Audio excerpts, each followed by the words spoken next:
예, 오늘의 설교 제목은 코람데오 하나님 앞에서라는 그런 제목을 정했습니다.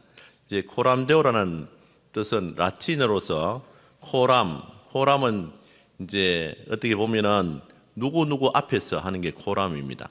그리고 데오는 하나님이라는 뜻입니다. 여러분 음악을 하시고 찬양하신 분 보면은 데오스 이렇게 나옵니다. 그렇게 하나님이라는 뜻인데 어간에 따라 조금 틀리게 나오긴 합니다. 그래서 이를 합하면은 코람데오의 뜻은 하나님 앞에서, 즉 하나님 면전에서 그분을 의식하며 살아가는 삶으로 정의할 수가 있습니다. 그래서 코람데오 찬양이란 하나님 앞에서 마음과 정성을 다하여 경건한 마음으로 진실하게 고백하며 드리는 찬양이라고 정의할 수가 있습니다. 찬양은 기술이 아니고 헌신입니다. 찬양으로 헌신하는 것이죠. 노래 실력보다 먼저 요구되는 것은 창조주이신 하나님을 향한 존경과 사랑, 그리고 감사와 경배의 마음을 표현하는 다양한 형태의 행위를 찬양이라고 합니다. 찬양은 단순히 노래를 부르는 것을 넘어서서 하나님을 높이고 위대하심을 인정하는 포괄적인 의미를 담고 있습니다. 따라서 우리들은 겉모습이나 감정 중심의 표현이 아닌 우리들의 삶과 믿음이 하나가 되는 찬양, 곧 진정과 신령으로 드리는 것이 바로 코람데오 찬양입니다. 신학적인 문맥에서 살펴보면은 종교 개혁자들, 특히 이제 칼빈과 루터 같은 사람들, 그리고 개혁주의 신학자들이 있습니다. 그런 분들이 코람데오를 성도들이 살아가는 삶의 태도를 설명할 때에 자주 코람데오를 사용하기도 했습니다. 이들은 모든 삶의 영역이 하나님 앞에서 있음을 강조하며 교회나 직장, 가정과 일터에서 이 모든 삶의 자리에서 하나님 앞에서처럼 살아가야 한다고 강조하고 있습니다. 그리고 성경에서 찬양으로 하나님께 영광을 돌렸던 사람 중에는 다윗만한 인물이 없을 것입니다. 역대상 23장에 보면은 하나님을 찬양하기 위해 4,000명에 되는 인원을 세워서 찬양대를 구성을 합니다. 그리고 25장에는 전문적인 찬양 사역자들을 288명을 세워서 전문적인 찬양을 하도록 다윗이 만듭니다. 물론 다윗은 예배의 중심을 찬양으로 모든 예배의 중심을 찬양을 드리는 곳에 세웠습니다. 힘을 다했습니다. 그래서 예루살렘을 다윗성으로 개칭해서 다윗성인 그 예루살렘을 성소로 중심이 되어서 하나님께 영광을 올려드리는 그런 일들을 다윗이 했습니다. 물론 다윗이 성전을 짓지는 못했지만은 자기 아들 솔로몬을 통해서 성전을 지어지죠. 그 성전 내에 있는 모든 예배 형식을 구축하고 했던 것이 바로 다윗입니다. 오늘 시편 139편은 다윗의 시로 다윗은 이스라엘의 위대한 왕이며 동시에 뛰어난 시인이자 음악가였습니다.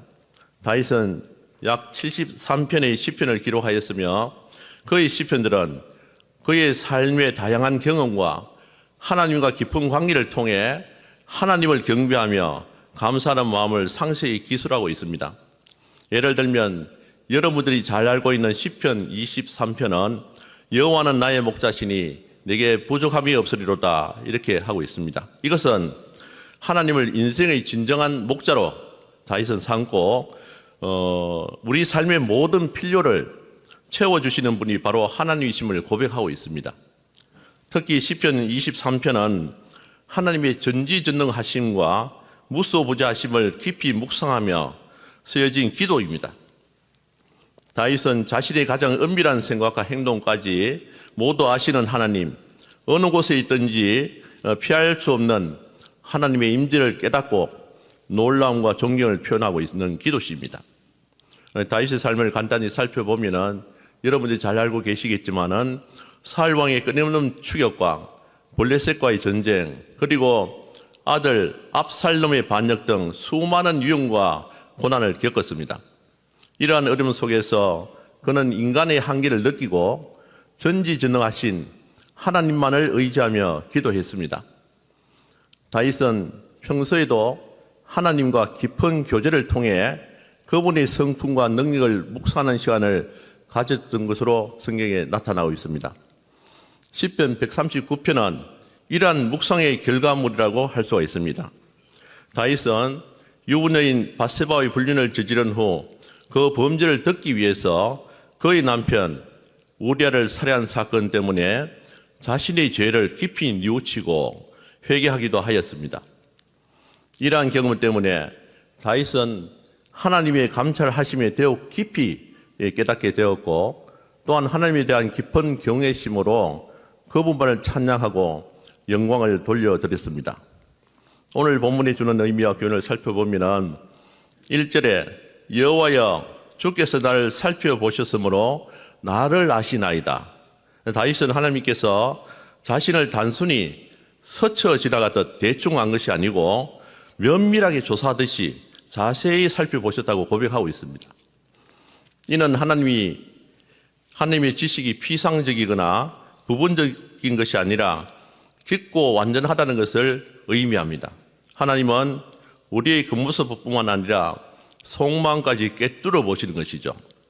2절에 주께서 내가 안고 일었음을 아시고 멀리서도 나의 생각을 밝히 아시오며, 이 말씀은 우리의 일상적인 모든 행동, 즉 안고 일어서는 사소한 움직임까지도 하나님은 빠짐없이 알고 계신다는 내용입니다.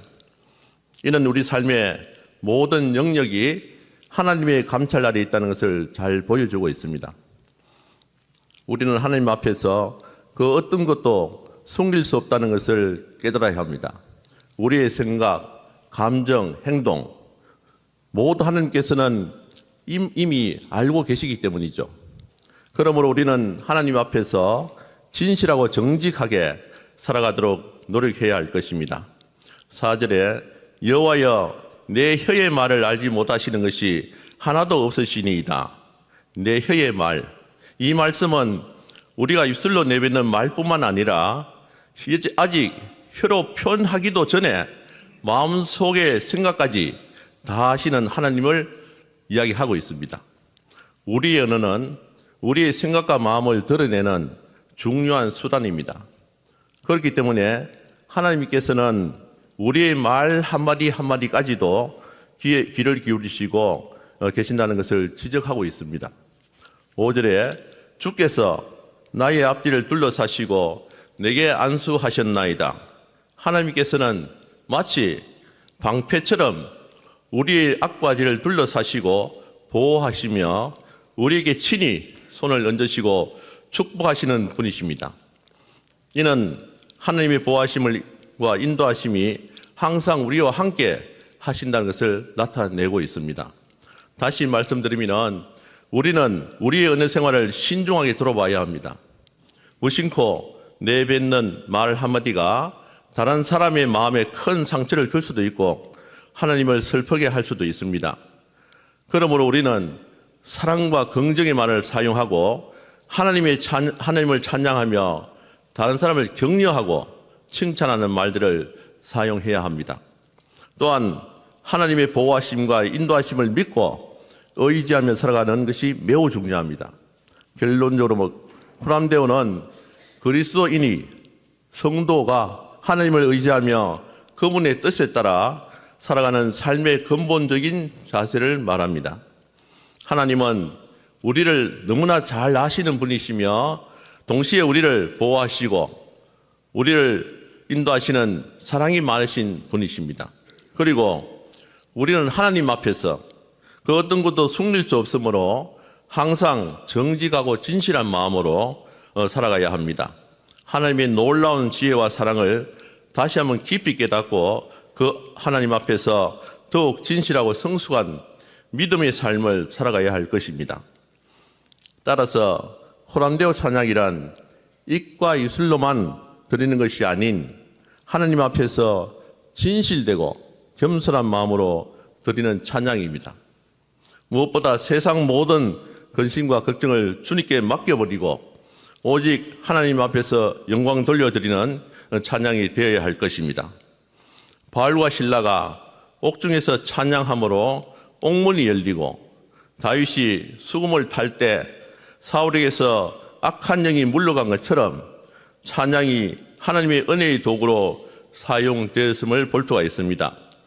오늘도 하나님 앞에서 드리는 코람데오 찬양이 능력 있는 찬양이 되기를 원합니다. 사람에게 보여주기 위한 찬양이 아니라 오직 하나님을 위해 온 마음과 정성을 다해 올려드리는 찬양이 되어야 할 것입니다. 그 가사 한 절 한 절이 신앙 고백이 되고 치유를 경험하는 찬양이 되기를 원합니다. 죽을 수밖에 없는 우리들의 삶이 십자가에서 피 흘려 돌아가신 주님의 그 크신 사랑과 은혜에 감사하며 순종하는 마음으로 정성을 다하여 찬양하기를 원합니다. 우리의 목소리를 통해 하나님의 이름이 영화롭게 되며 우리의 찬양이 하나님의 임재를 체험하는 귀한 시간이 되기를 원합니다. 오늘 다사교회 설립 74주년 기념 초청으로 참여하신 코랄 코람데오 장로합창단 장로님들과 우리 모두가 하나님 앞에서 하나님을 위해 오직 하나님을 찬양하며 영광을 돌려드리는 귀하고 은혜로운 시간이 다 되시를 간절히 원합니다.